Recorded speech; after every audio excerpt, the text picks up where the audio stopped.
Well, it's an honor to be here with you. I assume the mic is good to go? Good. And what a beautiful day and what a beautiful space this is. This great country club as we sit here today. Many of you are veterans. I too spent 37 years, 3 months and 3 days in uniform.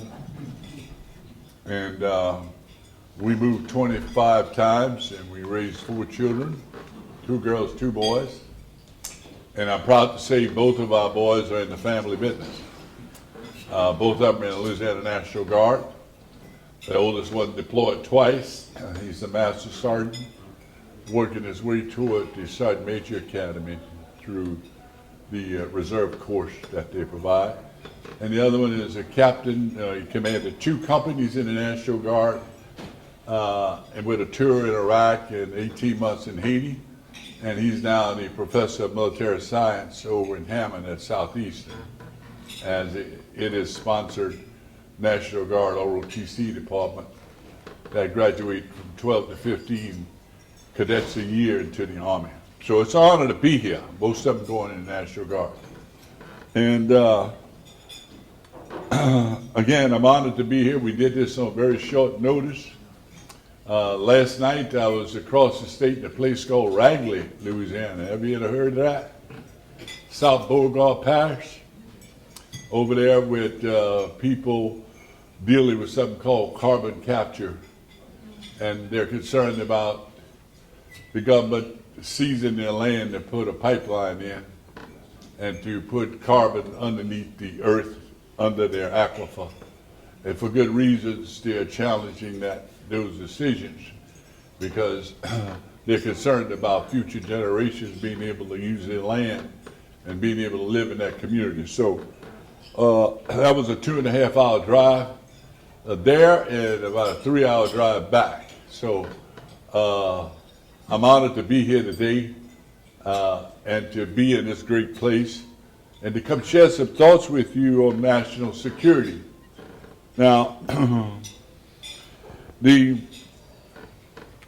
idea of what we have going on in the world today, we don't have a great big shooting war going on, but we just saw over 20 years of the war on terror, where our young men and women went around the world to try and bring peace through strength, through forward deployment, through nation building, and some of it, most it all started this war as we knew it and saw it after the 9/11 attack on our nation. And a lot has been said and written about that particular thing, but it basically changed the world as we know it in our foreign overseas operations, in our national security at home. Many times when people reflect on national security, they think of the Department of Defense, or now the Department of War, as a primary instrument, but it is one of the instruments of national power, not the lead one, because if it's the lead one, then everyone we've started off to resolve something with defense, they don't end up right. It's a use of national power, using all of the instruments of national power, from economics to information to cyber to diplomatic, the number 1 tool we have. And again, we can go back in history when we didn't use all elements of national power to resolve something and we sent in the big guns. Most of those engagements didn't end well, because this last century we had a great record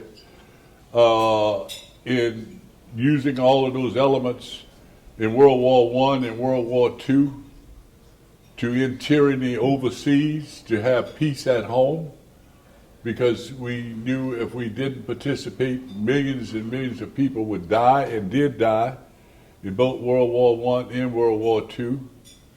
And then we've got in these regional conflicts that many cases we didn't do well. We had great soldiers, sailors, airmen, and Marines doing the tactical fight, and we never lost a war strictly from the perspective, in my own opinion, from the absence of our men and women not showing up on the battlefield and not representing themselves well. We won the battles, we won the campaigns, but in many cases we didn't win the war because the instrument of national power at the time and the application to apply that was unevenly applied, because you can't shoot your way out of a war.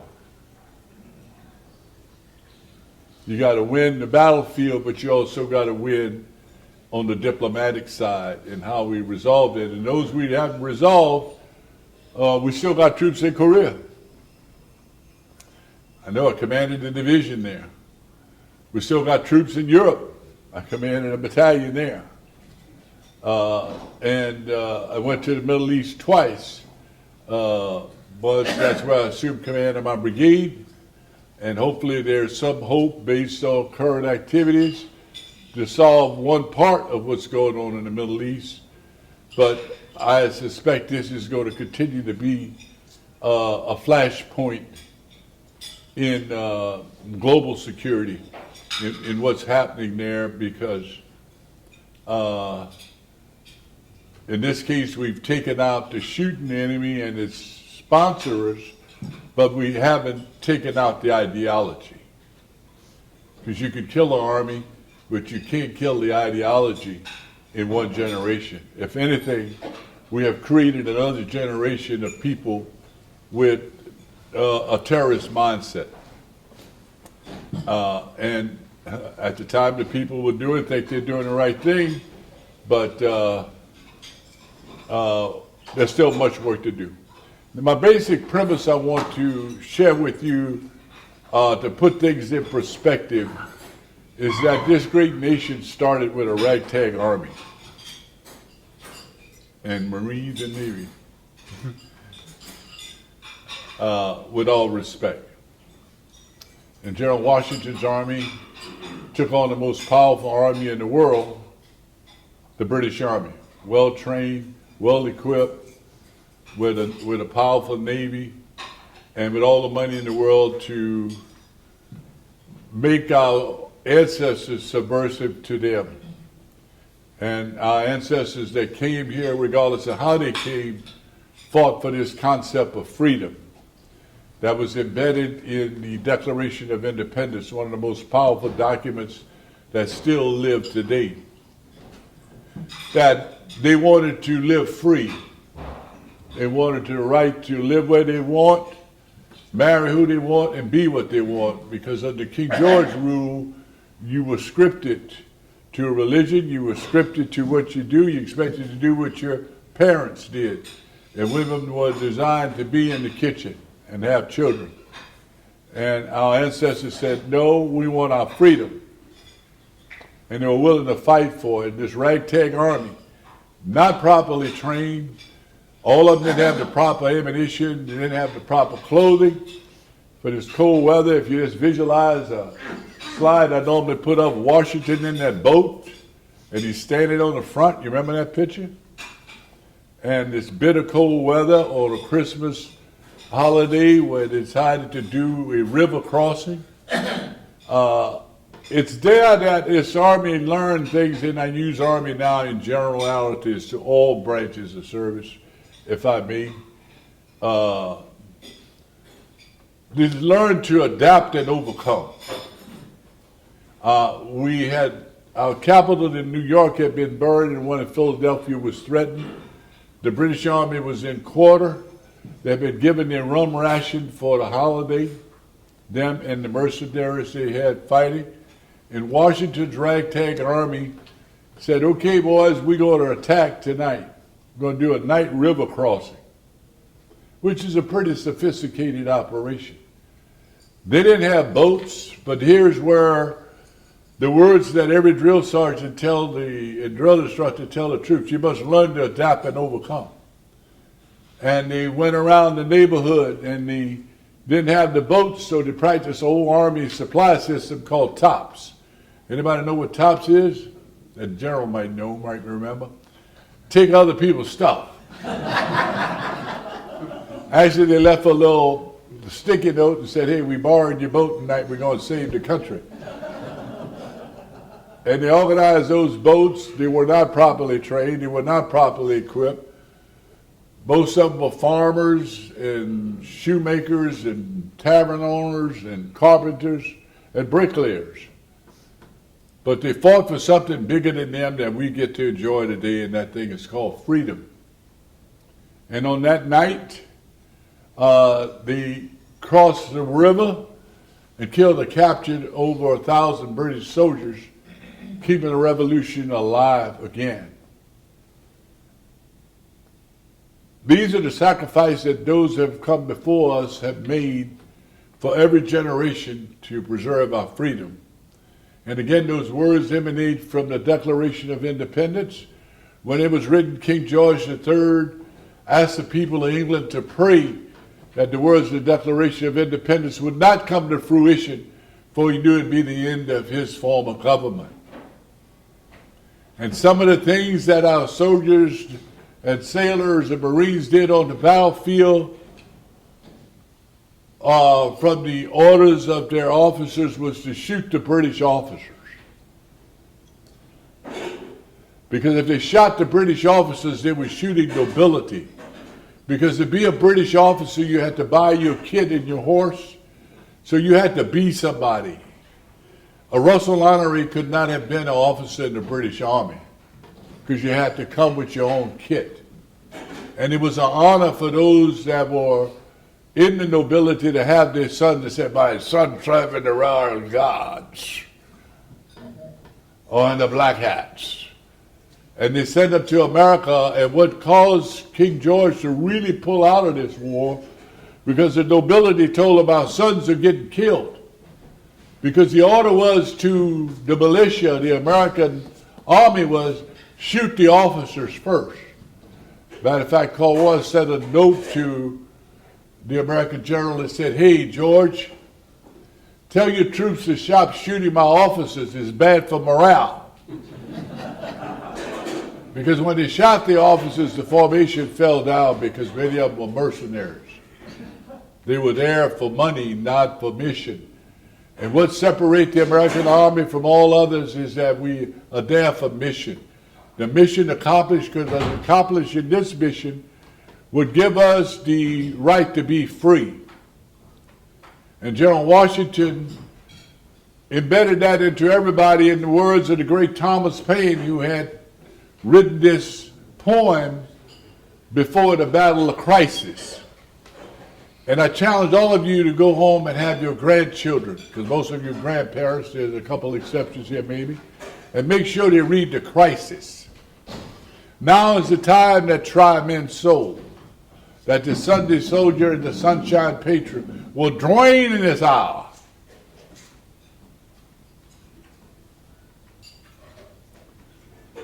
That they were willing to die for this concept of freedom. And you know what? All of them were not free. 20% of Washington's army by the end of the war were slaves, African Americans who had been promised their freedom had they fought with Washington. And the British did the same thing with African Americans. Well, if you fight and we win, we're going to give you your freedom. And we know what happened after the war. The script was rewritten, yeah, but you got to wait. So this is what generations of Americans have done, so we sit here today and argue and yell at each other. And the prosperity that we enjoyed has been paid for by those who have preceded us. This concept of freedom is a concept that we must remember, that we are born free by accident. We could have been born anywhere. It all depends on where your mom was when the Lord said, okay, it's time for this baby to come out here. We could have been born in the desert of freedom of Syria, or in a camp in Sudan, or in Bosnia. We could have been born anywhere, or in Haiti today, where 6 million people are facing starvation. We were lucky to be born free. Because we are born free by accident, because when we look around the world today with some 26 million refugees, people that have been driven from their home by war and strife and poverty and the impacts of global warming, the deserts, the lands have turned into deserts because of drought, and they're roaming the earth for a place to stay. And many of them want to come to America. No wonder why. You don't see a rush of people trying to get into China. They got 1.3 billion people. They don't have an immigration problem. India, 1.4 billion people. They don't have an immigration problem. People want to come to America. They want to come and enjoy this thing called freedom. And when you look at that through the eyes of a 9-year-old child who left Syria in the dead of winter across the Mediterranean, made it through Greece, and standing on the streets of Koblenz, Germany, on the way to an encampment, and they look on the Megatron and they see the American parades on Thanksgiving Day. Put yourself in that child's shoe. If God is fair, why do they have all the abundance? We don't have this big TV where I come from. They all look like they're overweight, so they're eating good. This abundance, they make plastic toys the height of a building. How do they do that? And in my village, we don't have water, and we don't have food. In the eyes of that child, the world is not fair. You with me? So they acknowledge the fact that we are blessed because we were born free, because we could have been born anywhere. The second point to put in perspective is to live free is a privilege. Not by what we do or have done, but by those who have preceded us in this great experiment we call a democracy in America. We are free because of those who preceded us. When we look at the sacrifice, going back from World War II forward to from World War I to World War II, the World War II invasion, 9,000 casualties, and as many casualties as we lost in 20 years in the War on Terror. In one battle, when my predecessor, General Omar Bradley, the commander of the First Army, and you've all relived this in the movies, because back then we used to make movies about our great wars. And when the troops were being machine gunned down on the beach off those Higgins boats that were made here in New Orleans, Bradley tried to call on the radio to Eisenhower and say, "Stop. It's not working." But one time, we didn't yell at the BSO, the signal officer, his radio didn't work. Because he stopped, God knows what would have happened. They went on with the plan. They continued to move, and 9,000 casualties in that one battle, the D-Day. Young men, many of them not old enough to go to war, they lied to go save America and to win the freedom of the people of Europe. Many of them left wives with children that they never saw, never to hold their mama's hand again, never to be recognized for their service. And just to pause on that, when I left the Army, I went as a consultant with the Gallup organization, and this Harvard-educated PhD walked in my office and she said, "General, we were watching Private Ryan, and my dad said I was there." She's an African-American lady. I said, "Yeah, that's possible." She said, "But we learned at Harvard there was very little role for African-Americans in that war." I said, "No, they were there." And she mentioned the tank battalion her dad was in. He came out of Connecticut. He was sent to Camp Bullitt, Texas, where they trained him, and they formed a tank battalion. And he was on what we would call a mortar track in that tank battalion. I said, well, oh, that's magnificent. So I called back to my old headquarters and said, look up this battalion. Were they on D-Day? Yep. One of my majors looked it up, just basically Googled it. Like President Bush said, did the Google, and found out the unit was there, he was there. And I said, well, did he get his award when he returned home? He said, no, I don't think so. Because when the troops came back from World War II, all they wanted to do was go home. And he went home and got a job at the post office and spent the rest of his 40 years working at the post office. I said, well, we got to get his award. He deserving of a combat infantry badge and a Bronze Star. And my old staff looked it up, sent it to the Secretary of the Army, and 2 months later he was still alive on an oxygen tank in a wheelchair. And I went up to Connecticut in this little small town, looked like something like a little house on the prairie, a little white church.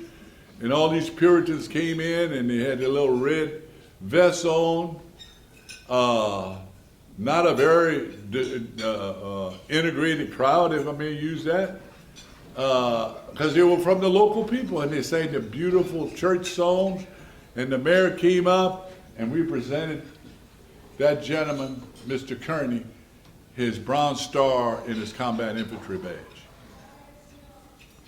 So those are the stories that create today's military. Those are the stories that we inspire to want to be like. They understood that in order to accomplish the mission, it requires sacrifice. So we are born free by accident. We live free as a privilege paid for by those preceding us. And it's not just those in uniform. This nation paid a great price to keep us in uniform. They pay taxes, they educate us, they send us off to war, and while we're gone, they take care of our families. The communities do. And my other point I'd like to just leave with you to share with your grandkids is, we're in a constant state of change. And when I talk to the CEOs of big companies around the world, and mostly here in America, I remind them, if you're not changing, you're falling behind. And one of the great changes we saw early on in our history is John Washington, as he transformed from being a general to our commander-in-chief and president. But just as he was about to turn his sword over, a little Yankee state sent a message, said, George, we're not going to pay taxes. He looked at his aide, he said, saddle up, Nelson, give me 2,500 troops, we march in the morning.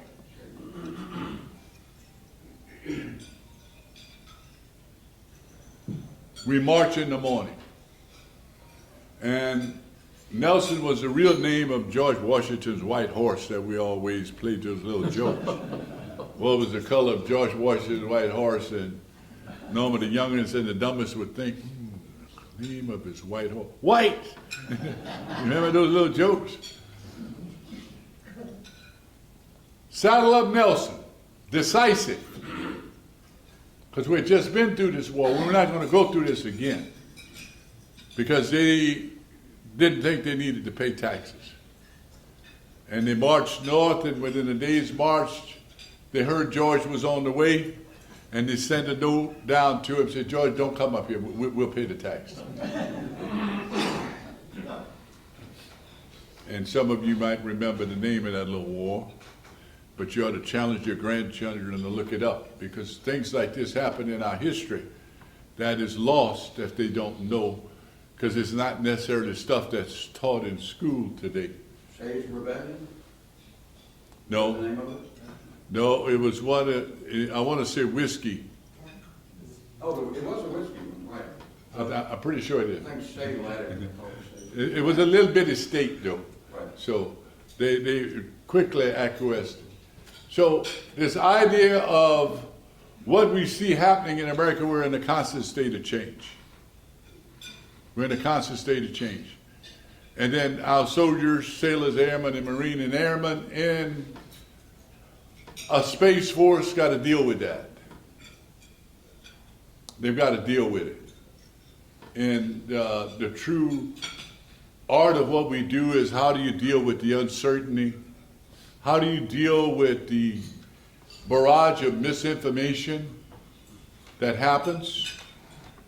The threat that right now, sitting here today, we think about the big threats. The nuclear threat, we think about the cyber threat, and maybe not enough, because we sit here today and we worry about hurricanes. But look up there, you see those lights? Those lights go out for 36 hours and we're back living like pilgrims. We're scavenging for food.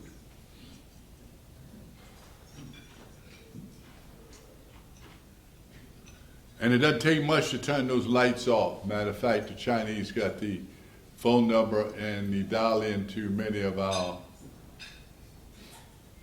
power companies. Because we know they have not invested well in protecting their systems. And there's always some guy there looking at Russian porn that give them a free ride into the system. That's the challenge we got. Because that light go out. We think about Hurricane Center. We saw what happened to Hurricane Ida, which wasn't a Katrina. But when your grid goes out, it is an emergency. It is a disaster. Just losing power in America. When we think about leaving here today and the electricity go out and all the lights go out between here and downtown, that's a challenge on any given day to get there. Or to get through Washington, D.C. if the electricity go out. And it doesn't take a sophisticated system. You could have some kid in his grandma's basement messing around and turn the lights out. That's how vulnerable we are to some of our infrastructure failures. It's not just natural disasters. It's the other failures that could come upon us. And we saw what happened in the pandemic, when it just went from being a fever and illness to disruption of the supply chain. And the doubt it gave people of what happened. But we've been through that before, when the yellow fever hit South Louisiana and killed thousands of people. Many of our ancestors died from that fever. The difference then and now is, if one was to hit New Orleans, within 5 hours it's in Atlanta, because somebody flew from here to Atlanta. And then it's in New York, and then it's in Paris. Because of the beauty of flight, it also does what? It facilitates the distribution of any kind of pandemic. So we got different challenges today, but the concept of national security is built into our DNA. It goes back into the history of our country. And the people sit around this table today, you influence our future generation of soldiers, sailors, airmen, and marine and guardsmen, as well as our Space Force and cyber folks. You influence them to join by the stories you tell and an appreciation that all they're thinking about is homecoming this weekend. And that's what we want them to think about. But at some point in time, there's an appreciation would make that happen, what they have inherited based on the sacrifice of those who have preceded us. And that's the price we pay for national security. You know, we spend over $1 trillion now on just the Department of Defense. And that's more than the rest of half of the world spent on national defense. Because we buy the best. Some of it is overpriced, some of it ain't worth it, but when it works, it works. And we work on it till we get it right. Right, General? Because sometimes they come in and it ain't right. And we got to fix it. We got to get it in the hand of the sergeant and say, use it. to make it right. And we paid billions of dollars for systems that can do things like the raid on Iran. And fly all those hours and put a missile inside that window there with precision. We've paid a lot for that. And the amount of training that it takes to get those pilots to do that, and all the support team on the ground that get them ready to go. And the ones that defend the air bases that they come from, and those who are deployed at sea. As we sit here today, we've got men and women around the world, in the sky, in the sea, and on the land, doing our nation's work. How do we continue to enjoy that next generation to continue to be prepared to do that? And that's the challenge to you, and the stories you tell and the perspective you put on it, having watched this earth turn many times. There are many of you, like we're retired, but as I tell people, I'm not tired. And I volunteer in the neighborhood, which I'm sure a lot of you do. So that's the big picture. Again, many things on the plate today around the world, many possibilities there are. But peace is a good thing. But I don't know any time we've had absolute peace. You know, a lot of things, oh, I wish it was like in the good old days. Okay, tell me when it was so damn good. Let me know when that was. You know what I mean? Let me know when that was. In a democracy, we are always on the edge. We're always on the edge. Because if not, we'll be consumed. We're always on the edge. And it's always a competitive event internally to America and to our allies and enemies. And we do have enemies that will do anything to disrupt what we're doing, because they don't believe in this idea of freedom as we know it. They don't believe in it. And they're constantly challenging our system. Well, you're supposed to give me a sign. Is that my sign? Okay. I'm going to stop here. Maybe we can have a little dialogue. What do you think? Because that's my story, and I'm sticking to it. Thank you. Thank you very much.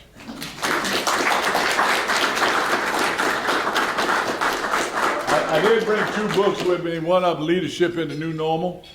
And the idea in that book I wrote is to face the challenges facing this next generation as we go from 7 to 10 billion people. And that's a big deal. That's a big deal. Because in order to survive at 10 billion, there are many challenges. But as the Chinese said, for every challenge, create a what? An opportunity. Because one of our biggest problems is going to be drinking water. I see all those glasses of water, most of them not drunk, because it's a part of our abundance of culture. We put it there just in case you want it. But there's only 1% of the world's water is drinkable. And we flush out toilets in it, now agriculture runoff, industrial runoff. And here in New Orleans, we drink water out of the Mississippi River after 31 states have dumped in it. Water is going to be a major challenge when we go to 10 billion people.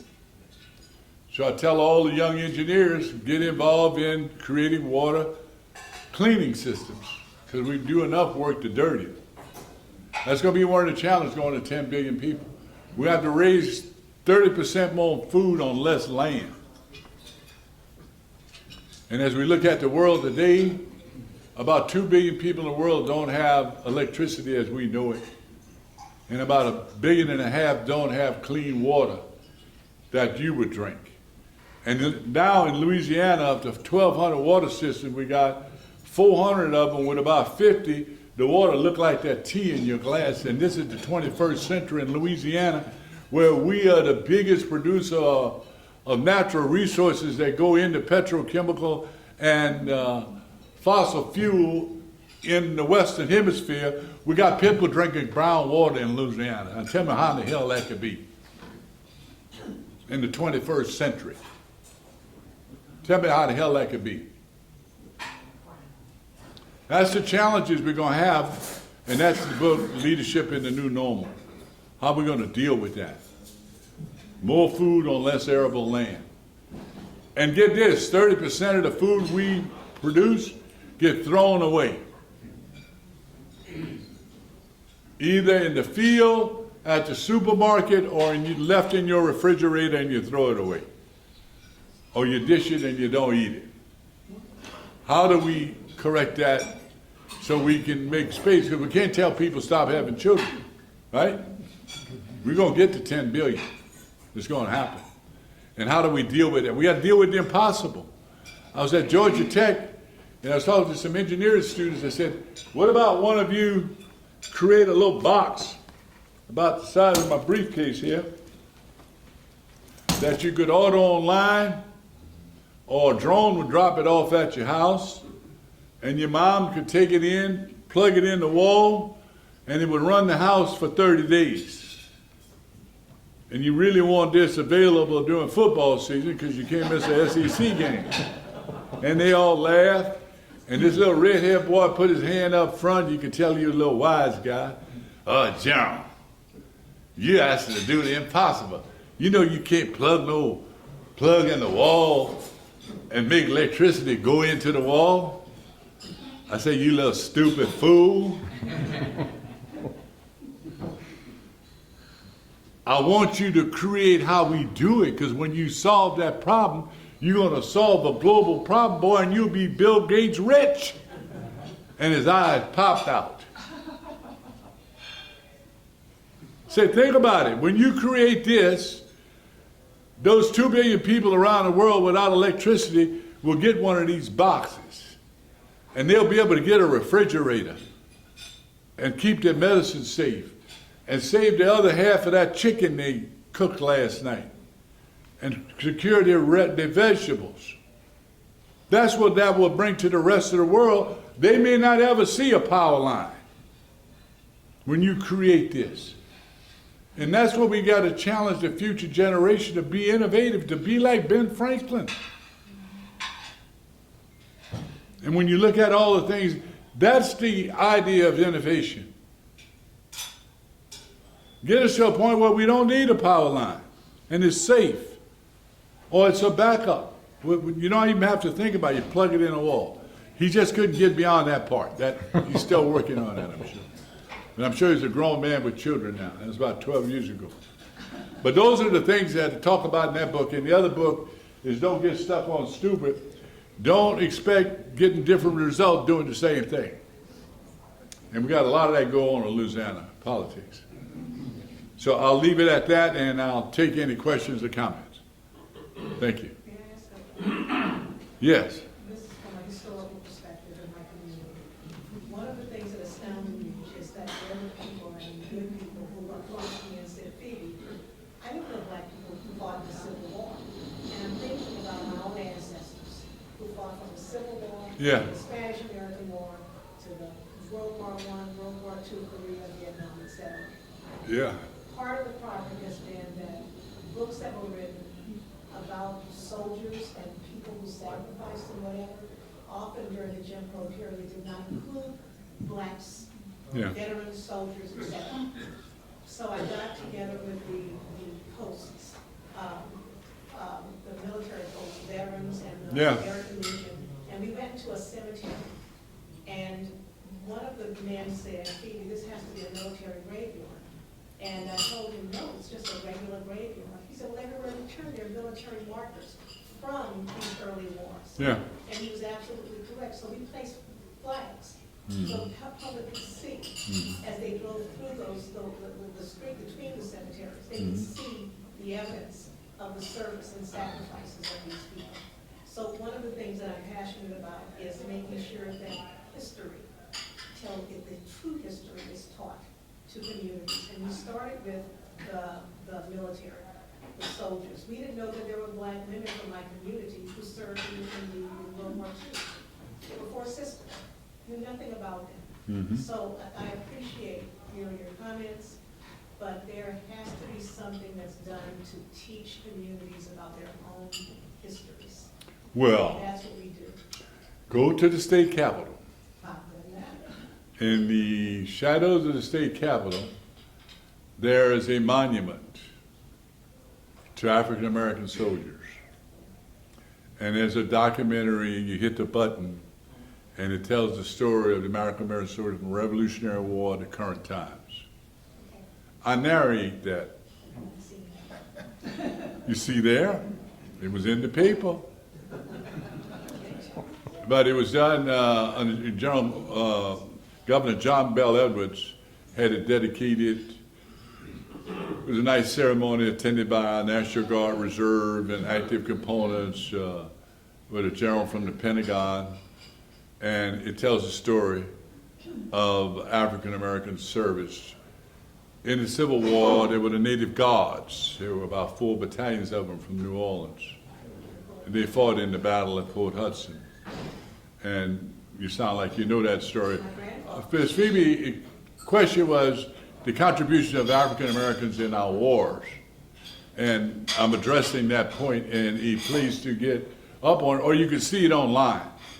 If you just say look it up with a couple of key words, and the video plays. It's about a 5 or 6 minute video, but you can go to the Veterans Memorial at the state capitol, and a New Orleans sculptorist did the work, paid for by Walmart, and there's it tells the history, and there's more to be learned from that. But yes, those stories were not told, and they should be told, because 18% of our Marine and Army now are Hispanic, and about an equal number are African Americans. We cannot field these Army and Marines and Air Force and Navy without everybody contributing.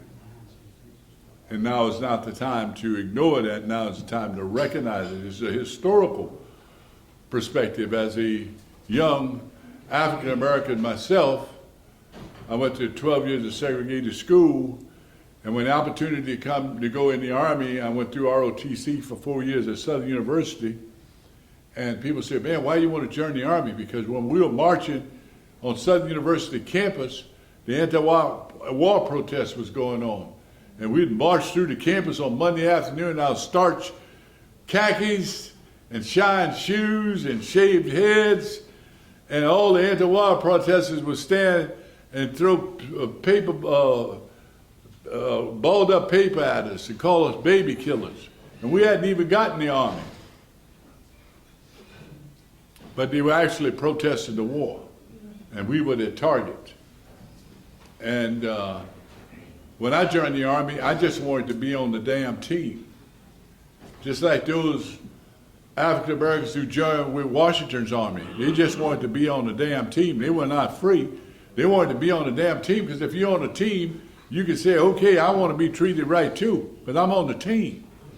And multiple generations throughout history, minorities, immigrants came from all over the world, even our Native Americans. They joined. They were not free. They joined. They didn't have a right to vote. They joined. They wanted to do what? They wanted to serve, because they wanted to be on the damn team. Because when you're on the team, there's an expectation when the fighting's over, you'll be treated like you're on the team. And I need not tell you the rest of the story that's completely obvious to you over the last 50 years, how our nation is transformed. And all I want to do is be on the team. And nowhere is that more evident than during the Civil War. Yeah. People like my grandfathers, which was 7 of them. Yeah. Who walked on plantations and went with the federal troops to various sites, including Port Hudson and Ship Island, etc. Yeah. As soldiers of the Corvette Freedom. Absolutely, that's sure. The amplification of that story is good. and their grandchildren need to understand that they got to go vote. I was in a little social setting, and baby girl drive up in her Mercedes, having attended Howard University, and she walked in. Well, I'm not going to vote this time because I didn't get what I wanted the last time. I wore her out. I said, you know what your grandparents and parents have done to preserve this right to vote? And you gonna walk up in here with your Gucci on and talk about you didn't get what you wanted? I wore her out. Well, I think we've had a good discussion on that, and thanks for bringing that up. Any other comments or questions? Your books are for sale. Yeah, the books are $20. And the other one, is there a different? Yeah, that other box has something in there. I got the leadership book. Oh, it needs to be open. I think it's time for you to eat. Okay, whatever you say. God bless you.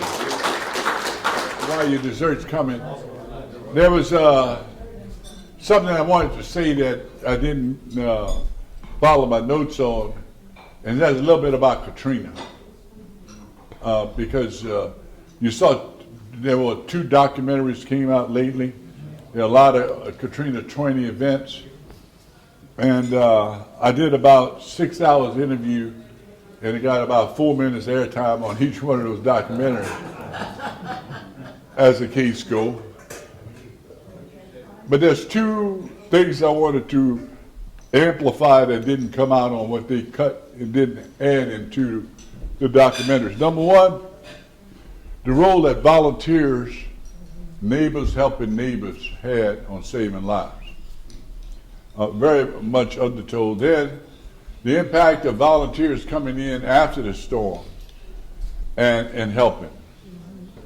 Everybody from doctors to, believe it or not, science, Christian scientists set up a tent at the outside the casino to give people comfort and provide massages of all things. Unbelievable, the people that showed up. The people came in to rescue pets. The people came in with medicine and stuff for babies. I mean, they came in from all over the country. Oh, they came in from all over the world. Eventually, yes. But I want to mention, the other one is this relationship with the National Guard.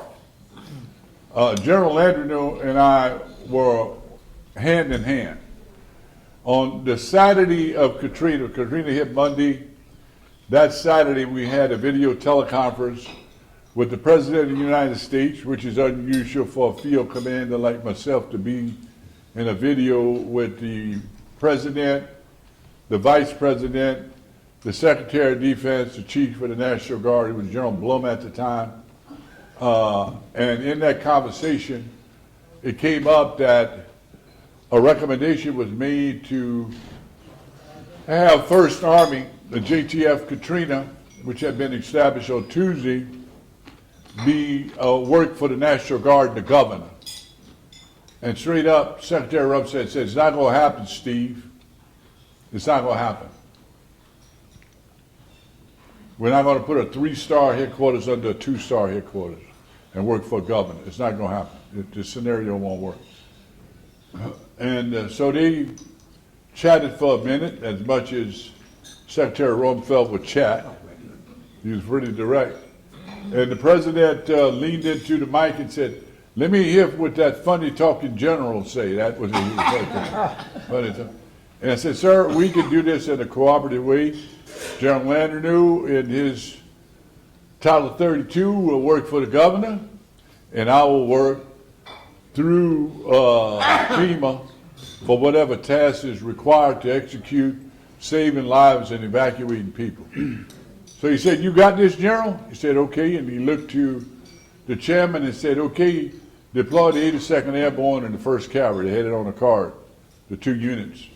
And by 4:40 that afternoon, C-141s, C-17s, and C-5 landed with the with the 82nd Airborne from Fort Bragg, who had been on standby ready to come.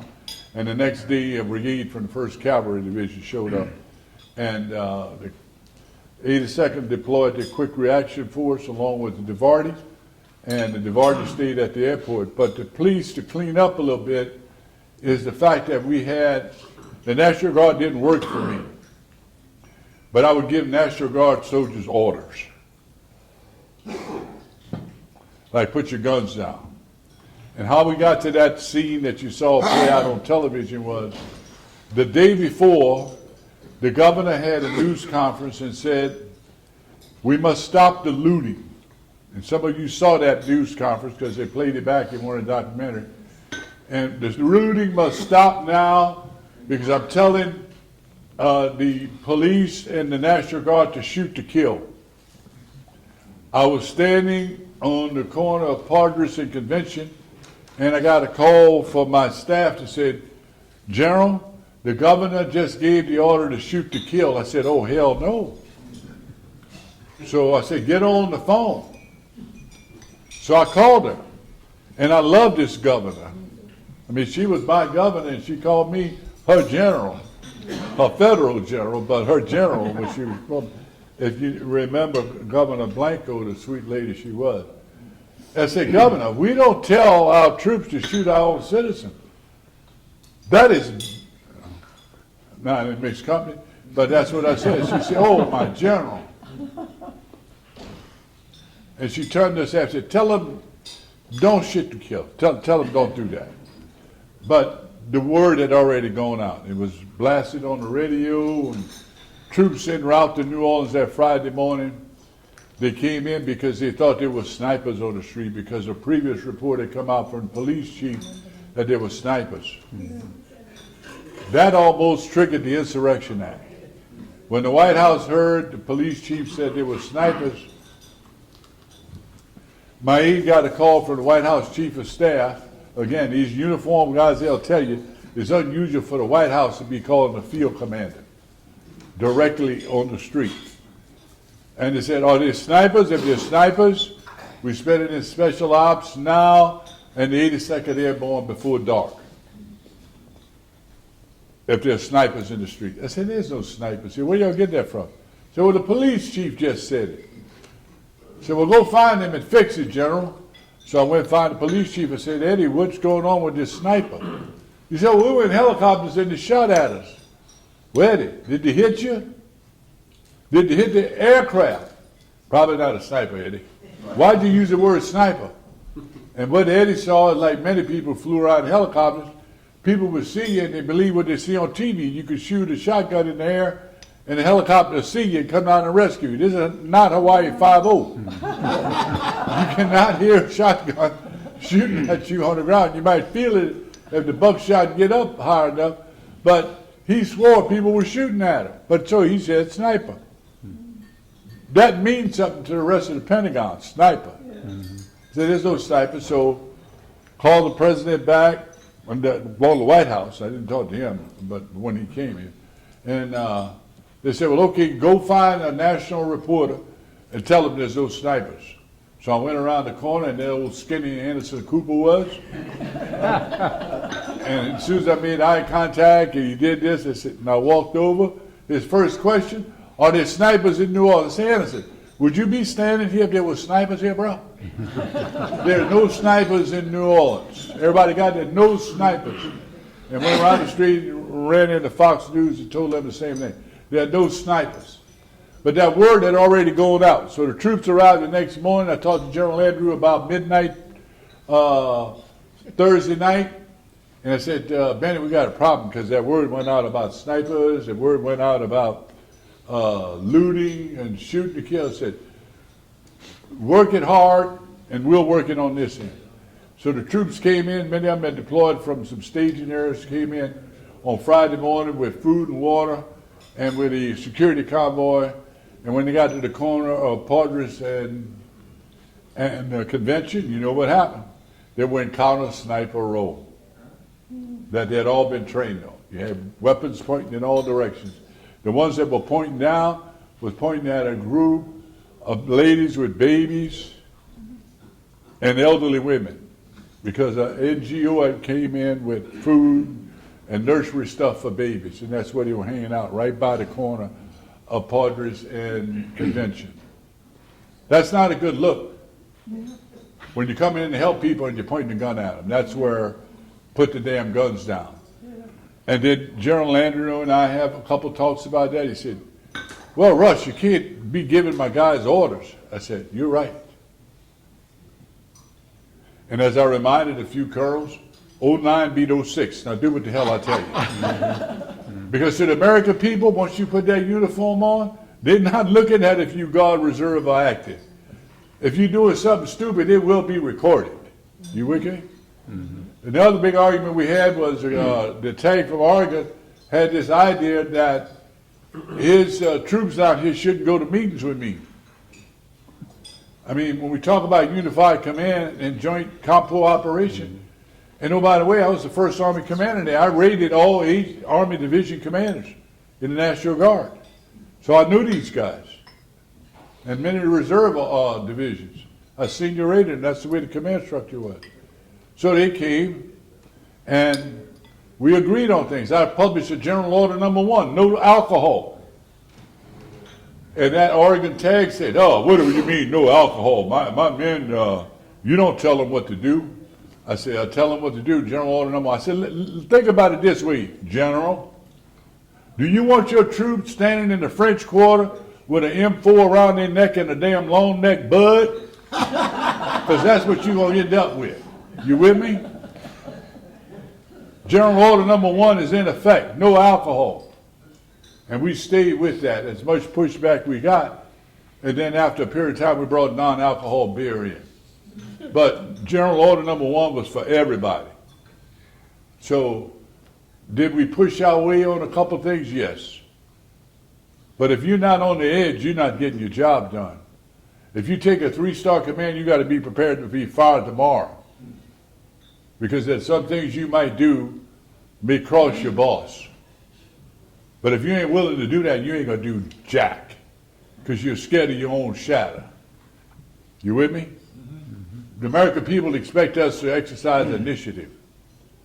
So like Sherman and Lee and all the other great generals that roamed the battlefield, when they didn't have a BlackBerry hooked to them to say, what do I do next? Or can I do this? They went out and they accomplished their mission.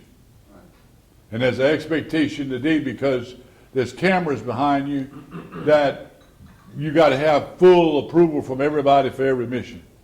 You accomplished the mission. That's what American people expect us to do. And sometimes it's going to be ugly. But hopefully you do it with moral authority and you're being fair. But that was one of the things that didn't come out in the documentary on how we worked out the relationship between Title 10 and Title 32. Because General Landry knew, and I was battalion commanders in Desert Storm. Hello. He was the engineer battalion commander. I was the infantry battalion at the Port of the Mom. And when we got promoted to brigadier general, we went to the same charm school. And we know each other's wives. And I saw him a few weeks ago, and that friendship stayed. So relationship matters. And it worked out. But if you look at the documentary, it's all about me yelling at the National Guard. At the time that thing happened, my son was in the 256 Brigade as a cavalry scout around Irish in the Louisiana National Guard. There's no gap here. So I just wanted to clear that up because that didn't come out well in the documentaries. Thank you for listening.